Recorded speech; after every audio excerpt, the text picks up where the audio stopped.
पालघर शहरात चोरट्याचा उच्छाद घातलाय। काल रात्री शहरात प्रसिद्ध दांडेकर कुटुंबियांचा बंगला चोरट्यांनी फोडला। 87 लाखांचा ऐवज चोरट्यांनी लांबवला असून त्यात 320 तोळ सोनं आणि 7 लाख रुपये रोख समावेश आहे। एका घरगुती समारंभासाठी दांडेकर यांनी बाहेरगावी गेले असताना ही चोरी झाली आहे।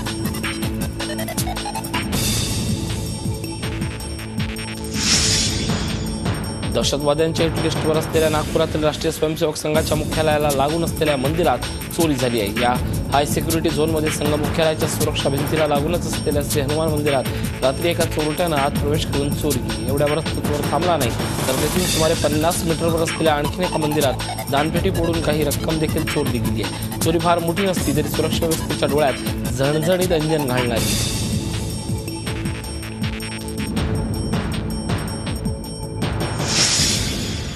अहमदनगर जिल्हा सहकारी बँकेच्या कोपरगाव तालुक्यात जेवरी कुंभारी शाखेतून 10 लाखाची रोकड चोरीला गेली आहे। चोरट्याने गॅस कटरनं तिजोरी फोडली। नगर मनमाड महामार्गावर ही चोरी झाली आहे।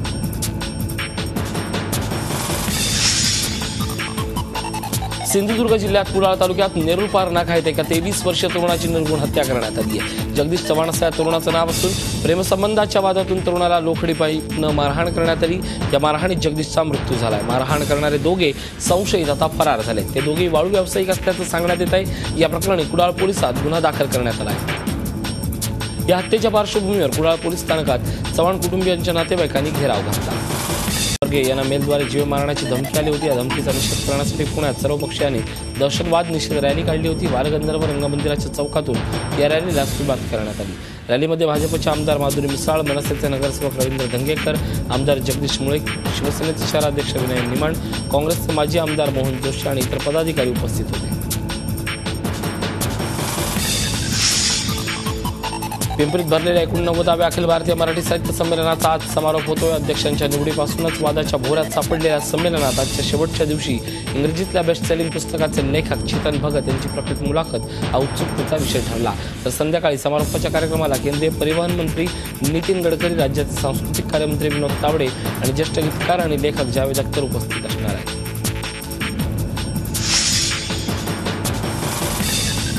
पिंपरीत सुरू असलेल्या 89व्या साहित्य संमेलनात रविवारी आशा भोसले यांचा कार्यक्रमावेळी नवा वाद पाहायला मिळाला। साहित्य संमेलनात ज्येष्ठ पार्श्वगायिका आशा भोसले यांचा संगीत रजनी कार्यक्रम आयोजित करण्यात आला होता।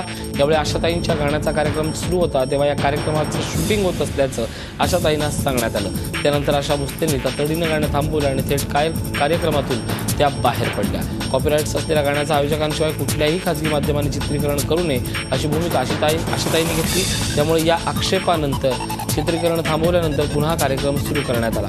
दरम्यान झाल्या सगळ्या प्रकाराबद्दल कार्यक्रम संपल्यानंतर आशा भोसले यांनी माफी मागितली आहे। तसंच संमेलन स्वागताध्यक्ष पी डी पाटील यांनी या प्रकरणी माफी मागितली आहे।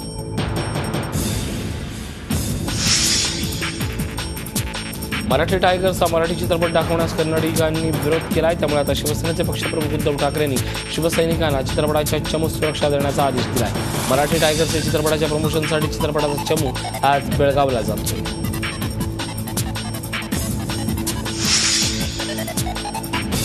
मुंबईत अंधेरीत टाइम्स स्क्वेअर या इमारतीला आग लागली होती। या आगीत इमारतीचा 6वा मजला जळून खाक झाला। टाइम्स स्क्वेअर ही इमारत वेस्टर्न एक्सप्रेस हायवेला लागून आहे।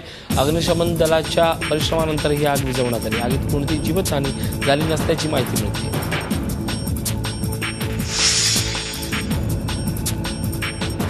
राष्ट्रगीताचा अवमान झाल्याचा आणखी एक प्रकार मुंबईत समोर आला।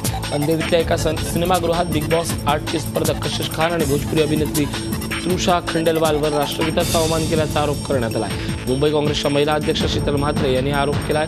सिनेमा सुरू होण्याआधी कशिश आणि तृषा सीटवर बसून हुल्लडबाजी करत होत्या असा आरोप शीतल म्हात्रे यांनी केला आहे। त्यांना रोखण्याचा प्रयत्न केला असता दोघींनी अपशब्द वापरल्याचं म्हात्रे यांनी म्हटलंय। तर कशिश आणि तृषा यांनी शीतल म्हात्रेंवर धमकी दिल्याचा उलटा आरोप केलाय। पोलिसांनी या प्रकरणी दोन्ही बाजूंकडून तक्रारी दाखल करून घेतल्या।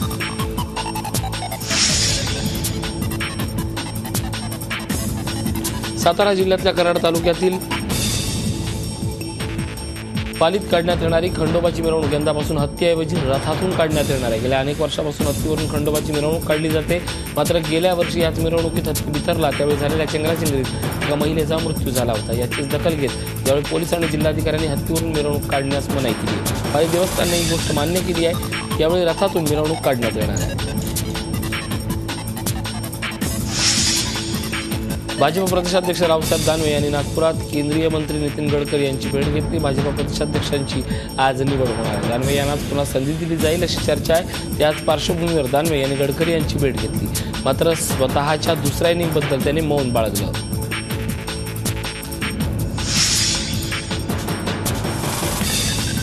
मकर संक्रांतीच्या पार्श्वभूमीवर जळगाव जिल्ह्यातील येवला शहर पोलिसांच्या वतीनं आयोजित पतंग महोत्सव स्पर्धेत शहरातील विविध क्षेत्रात मान्यवरांनी सहभाग घेतला होता। यावेळी हिंदू मुस्लिमांनी एकमेकांना तिळगुळ वाटून आपापसातला एकोपा नेहमीच कायम राहील याची ग्वाही दिली। बंदोबस्ताच्या तणावातून काही काळ मुक्त होत पोलिसांनी यावेळी पतंग उडवण्याचा आनंद लुटला। या समाजात आपण वावरतो त्याचा आपण काहीतरी देणं लागतो, मात्र बहुतेक जण हे वाक्य तेवढेच पुस्तकी वाक्य म्हणून वाचून सोडून देतात। त्याला अपवाद ठरलेले नाशिक जिल्ह्यातल्या येवला शहरातल्या स्वामी मुक्तानंद विद्यालयाचे विद्यार्थी 1987 साली इयत्ता 10वी मध्ये असलेल्या शाळेतल्या विद्यार्थ्यांनी एकत्र येत या शाळेतल्या विद्यार्थ्यांसाठी सुमारे 2,80,000 रुपयाचं जलशुद्धीकरण यंत्र आणि पाण्याच्या प्रत्येकी 1,500 लिटरच्या 7 टाक्या भेट म्हणून दिल्या।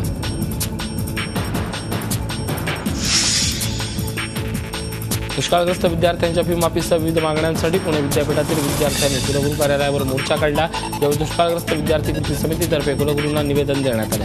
दुष्काळग्रस्त विद्यार्थ्यांचं 2015-16 वर्षासाठीची फी माफ करण्यात यावी। 2015च्या परिपत्रकानुसार माफ केलेली फी परत मिळावी। दुष्काळग्रस्त विद्यार्थ्यांच्या विनामूल्य निवासाची तसंच भोजनाची सोय करण्यात यावी। या मागण्यांसाठी विद्यार्थी रस्त्यावर उतरले होते।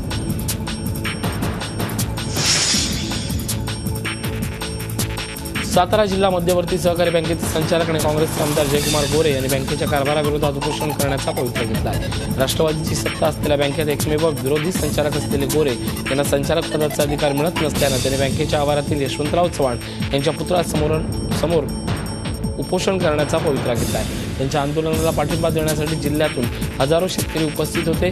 राज्यात एकमेव नावाज दिली अशी जिल्हा बँकेची ओळख आहे, मात्र गोरेंच्या आंदोलनाचा प्रस्थापित सत्ताधारी राष्ट्रवादीनं धसका घेतला असून बँकेचे सर्व प्रवेशद्वार बंद करण्यात आले।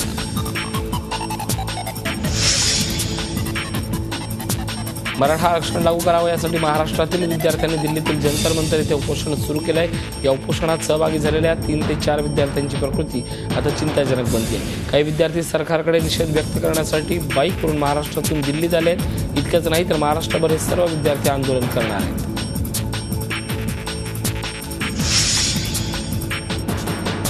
बुलढाणा कारागृहातील कैद्यांकडून कारागृहाबाहेर बेकायदेशीरपणे खाजगी काम करून घेतलं जात असल्याचा धक्कादायक प्रकार समोर आलाय। एका कारागृह कर्मचाऱ्याच्या मुलीचा साखरपुडा असल्यानं 3-4 कैद्यांकडून त्या कर्मचाऱ्याच्या घरी मंडप उभारणीचं काम करून घेण्यात आलं। नियमानुसार कैद्याकडून खाजगी कामं करून घेणं नियमाच्या विरुद्ध आहे, तितकंच ते धोकादायकही आहे।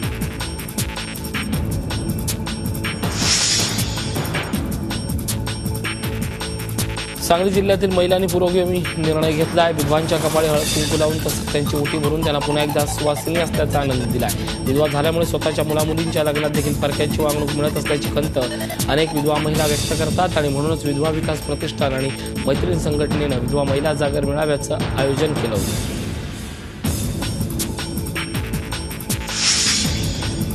घरगुती वापराच्या एलपीजी गॅस सिलेंडरचे अपघात होण्याच्या घटना वाढीस लागल्या आहेत। हे सगळं दिसून येत असतानाही हे अपघात घडण्याचं कारण शोधून ते थांबवण्यासाठी ISM इंडिया या कंपनीने एक यंत्र बनवलं। यंत्राच्या माध्यमातून हे अपघात टाळणं शक्य होईल। यंत्र एलपीजी सिलेंडरच्या रेग्युलेटरला लावून मग ते गॅसला लावलं जातं। याबाबत जनजागृती करण्यासाठी कल्याणमधील गोवे गावात या कॅम्पचं आयोजनही करण्यात आलं होतं।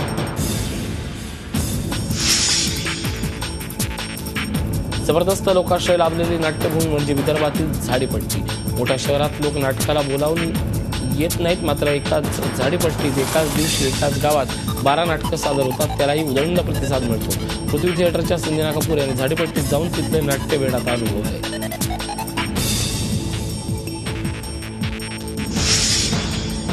हिंगोली जिल्ह्यात सारंगस्वामी महाराज यांची भाजीची यात्रा प्रसिद्ध आहे। दरवर्षीप्रमाणे यावर्षी औंढा नागनाथ तालुक्यात ही यात्रा पार पडली। तब्बल 525 वर्षाची परंपरा असलेल्या यात्रेला लाखो भाविकांची उपस्थिती होती।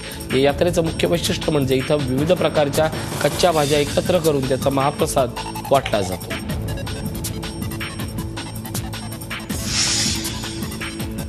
सोलापूरच्या मंगळवेढा इथल्या स्वयंभू बालगणपतीची एक दिवसीय यात्रा पार पडली। किंक्रांतीला टकुचा आणि करदोडा वाहून या बालगणपती गणेशाचं दर्शन घेण्याची इथं परंपरा आहे। नवजात बाळाला घेऊन इथल्या गणेशाचं दर्शन घेतलं जातं।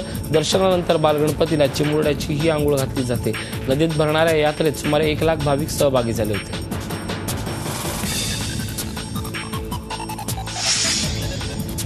महाराष्ट्राचा छोटा पुढारी घनश्याम दरोडे सध्या भलताच फॉर्मात आहे। हा चिमुकला पुढारी युट्यूबवर अक्षरशः धुमाकूळ घालतोय। पॉप्युलर राईट नाव इन इंडिया या यादीत टॉप 10 मध्ये हा व्हिडिओनं स्थान मिळवले। गुगल सर्चमध्ये झी 24 तासनं छोटा पुढारीची घेतलेली एक्सक्लुझिव्ह मुलाखत 19व्या स्थानावर आहे। शनिवारी त्याच व्हिडिओनं टॉप 8 मध्ये स्थान मिळवले। राष्ट्रीय शौर्य पदकासाठी महाराष्ट्रातील 4 मुलांची निवड झाली आहे। त्यातील गौरव कवडजू सहस्त्रबुद्धे नागपूर येथील विद्यार्थ्याला मरणोपरांत शौर्य पुरस्कार जाहीर झाला आहे। त्यानं बुडत असलेल्या 4 मुलांचा जीव वाचवला होता। त्याशिवाय मुंबईचा मोहित दळवी, निलेश भिल्ल आणि वैभव घांगरे यांनी पुरामध्ये इतर मुलांना वाचवल्यामुळे 26 जानेवारी रोजी पंतप्रधानांच्या उपस्थितीत शौर्य पुरस्कार दिला जाईल। याच बालवीरांशी चर्चा केली असता त्यांनी आपला आनंद व्यक्त केला आहे। यंदाच्या प्रजासत्ताक दिनाच्या परेडमध्ये 2 पथकांचं सगळ्यांकडे लक्ष असणार आहे। पहिलं लष्कराचं श्वान पथक आणि दुसरं फ्रान्सच्या लष्कराची तुकडी। लष्कराचं श्वान पथक यंदा तब्बल 26 वर्षांनंतर राजपथावरच्या संचलनात सहभागी होणार आहे। लष्करात एकूण 1200 श्वान आहेत। यात श्वानाच्या साहाय्यानं अनेकदा जवानांचे प्राण वाचले। त्यांना गौरव करण्यासाठी यंदा राजपथावर हे पथक नेण्यात येणार आहे।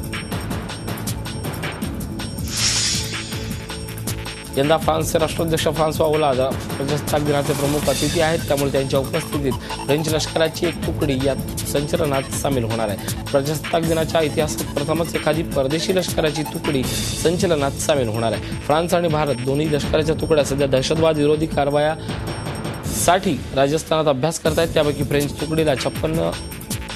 तुकडीतील 56 जण प्रजासत्ताक दिनाच्या संचलनात सामील होणार आहेत। या दोन्ही तुकड्यांनी आज दिल्लीच्या राजपथावर संचलनाची जोरदार तयारी केली। देशातील पहिलं जैविक राज्य म्हणून आज सिक्कीमच्या नावाची घोषणा करण्यात येणार आहे। पंतप्रधान नरेंद्र मोदी एका खास कार्यक्रमात सिक्कीमची राजधानी गंगटोकमध्ये ही घोषणा करतील। पंतप्रधान आज गंगटोकमध्ये येतील। त्यानंतर मुख्यमंत्री पवन कुमार चामलिंग यांची भेट घेणार आहेत। त्यानंतर गंगटोकमध्ये होणाऱ्या देशातल्या सर्व राज्यांच्या कृषी मंत्र्यांच्या परिषदेत पंतप्रधान नरेंद्र मोदी हजर राहतील।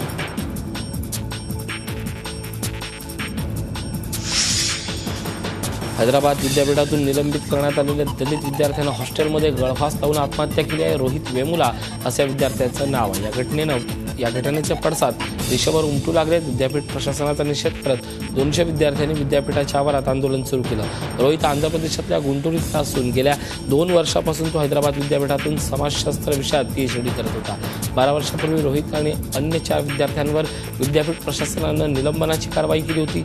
अभाविपच्या कार्यकर्त्याला मारहाण केल्याच्या आरोपावरून हे निलंबन करण्यात आलं होतं।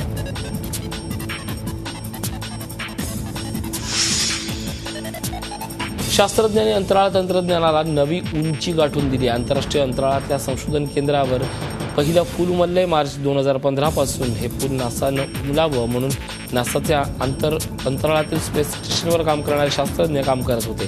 त्यातील शनिवारी यशयाला झिनियास या पुलाचं नाव आहे। अवघ्या महिन्याभरापूर्वी अंतराळातल्या कमी तापमानामुळे शास्त्रज्ञांची सगळी मेहनत वाया जाणार की काय असा प्रश्न पडला होता। मात्र शास्त्रज्ञांनी कुठलाही विचार न करता आपलं काम सुरू ठेवलं आणि त्यांना हे महत्त्वाचं यश संपादन करता आलं।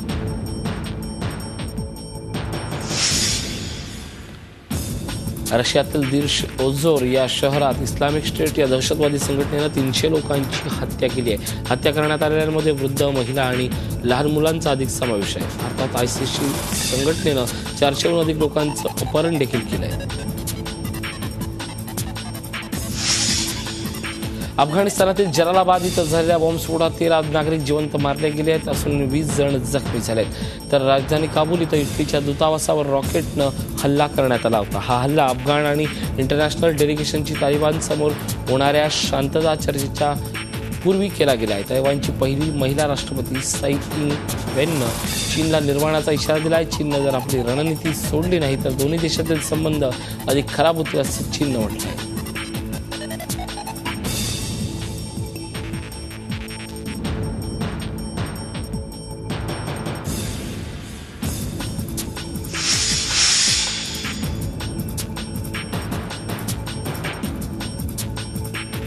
इराणला अण्वस्त्र करार लागू करण्यात आल्याचं अमेरिकेचे राष्ट्रपती बराक ओबामा यांनी स्वागत केले. दरम्यान इराणचं अण्वस्त्र बनवण्याचे इतर सर्व मार्ग कार्य बंद करण्यात आल्याचं स्पष्ट करण्यात आले.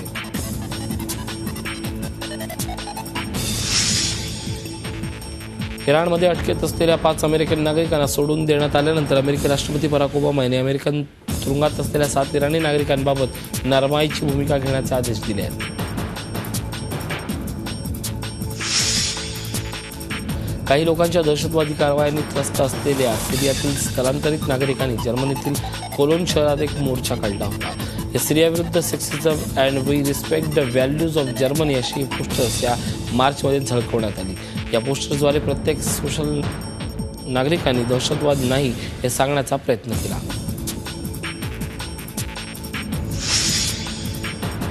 मेक्सिकोमधील कोलिमा ज्वालामुखीचा पुन्हा एकदा उद्रेक झाला. या उद्रेकामुळे ज्वालामुखीतील राख आणि धूर आता निघते. ज्वालामुखी फुटल्यानंतर आजूबाजूच्या नागरिकांना दुसऱ्या ठिकाणी हलवण्यात आले.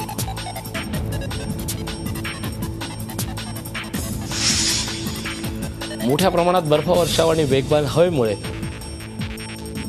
संपूर्ण रोमानिया ठप्प झालं. यामुळे शहरात 24 तासांमध्ये 1 मीटर बर्फाची मोठी चादर पांघरली असं चित्र निर्माण झालं. यामुळे शहरातील दैनंदिन जीवन विस्कळीत झालंय. यामुळे शाळांनाही आज सुट्टी देण्यात आली. अमेरिकेच्या फ्लोरिडा स्टेटमध्ये टॉर्नाडो वादळामुळे मोठं नुकसान झालंय. वादळामुळे 2 नागरिकांचा जीव गेलाय तर 4 लहान मुलं जखमी झालेत. वादळामुळे शेकडो घराचं नुकसान झालंय.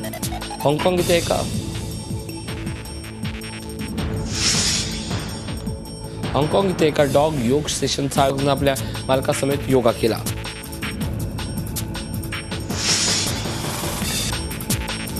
IPL स्पॉट फिक्सिंग प्रकरणी अजित चंडीलावर आजीवन बंदी तर हितेन शहावर 5 वर्षाची बंदी लादण्यात आली. BCCIच्या शिस्तपालन समितीने ही कारवाई केली. 2013 मध्ये स्पॉट फिक्सिंगमध्ये अजित चंडीलाला अटक करण्यात आली होती. या प्रकरणात चंडीला प्रमुख आरोपी होता. तर मुंबई रणजी टीमकडून खेळणाऱ्या हितेन शहानं BCCI अँटी करप्शन कोडचा भंग केल्याप्रकरणी त्याच्यावर 5 वर्षाची बंदी घालण्यात आली. शशांक मनोहर अध्यक्ष असलेल्या शिस्तपालन समितीमध्ये ज्योतिरादित्य सिंधिया आणि निरंजन शहा यांचाही समावेश आहे.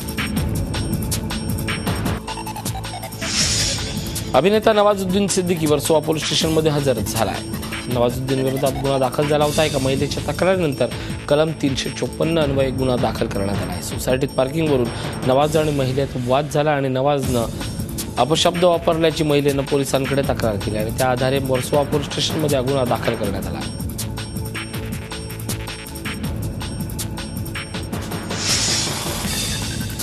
असहिष्णुतेच्या मुद्द्यावर वादाच्या भोवऱ्यात अडकलेल्या आमिर खाननं आता या वादावर बोलणं पुरतं टाळले. याबाबत आता शांत बसण्याचं आमिरनं पसंत करत आपल्या आगामी फिल्मकडे लक्ष केंद्रित केले. आमिरची आगामी फिल्म दंगल येते.